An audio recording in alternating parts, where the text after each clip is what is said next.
In this video, I'm going to actually show you how to do read time calculations in a static site generator. And I implemented this on my blog, and pretty much I want to show you, I got it working, but I'm going to show you how you can set it up on yours. Coming up.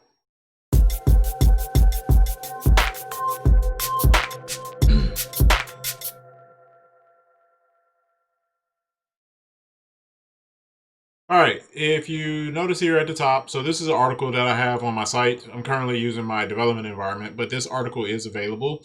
If you want to read it, I'll put a link down in the description below. This is an article that I used that I discussed where I addressed a problem that a customer had with their printer.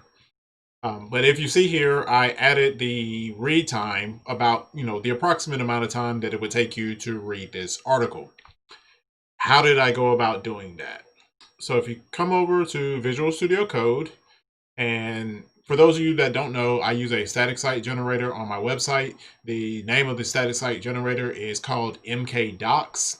If you want to use that, you feel free to do so. It's built upon Python, and pretty much you have a template and your content, and it will take your content, which is written in Markdown, and plug it into the template, also by take that Markdown content, convert it to HTML, plug it into your template, create a static HTML file. There you have it. But what I did is in the template, so I have a template just for the blog pages that I have on my site. And as you see here, so at the top of this page, we have the posted date, the updated date, and the read time.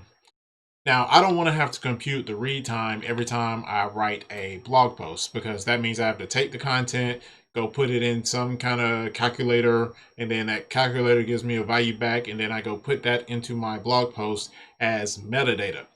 That is a lot. I'd rather that it compute that read time, and it's one less step in the blog writing or content creation process. How did I do that? All right, well, the MkDocs is set up on what is known as the Jinja template engine. And if you do a search for Jinja, that's Jinja, you can see the attributes that can be used to leverage various calculations, properties, and so forth on your page.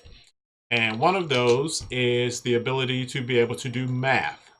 And as you see here, it mentions you can do addition, subtraction, division, multiplication, and even exponential values as well. That being said, I read on one article that the typical person can read about 200 words a minute. Now, I know some people can read faster than that, some people can read slower than that. This is the computation that I'm doing is pretty much an approximate value. That being said, so since here it mentions if you want to do a division of two numbers and get the truncated integer result, then you type in this here. So pretty much you open two curly braces, the first number, two slashes, forward slashes, that is, second number, and then two closing braces, and then your result will be outputted. In my particular scenario, I actually use the page content. So the page content is pretty much the body of the article, not the metadata that you normally put at the top of a markdown file, just the body. And then so I'm taking that page content, and then there's a function in the Jinja template called word count. And so you take this, you pipe it over to word count, and then you do the division. You divide that number by 200, and it spits out the minutes after the outside of that. That being said, that's how you end up with this read time of 5 minutes. Now, I have another article in here that has a bunch of code in it, and as you can see, there is some deficiencies with this because it has a bunch of code, and I do mean a lot of code in here. As you see down here, it is saying it will take you 23 minutes to read this article.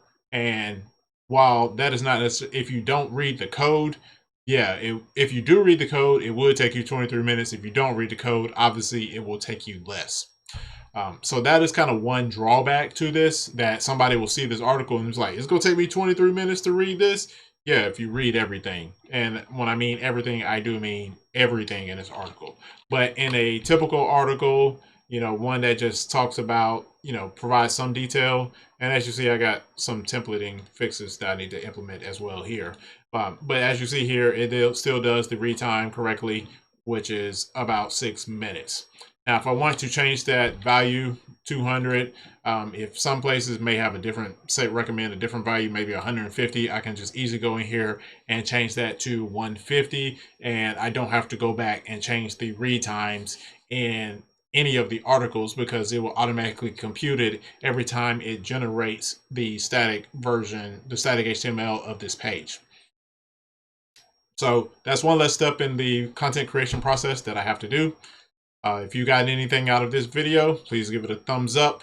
If you use MkDocs on your website, feel free to drop a comment with your website in the comment that you post.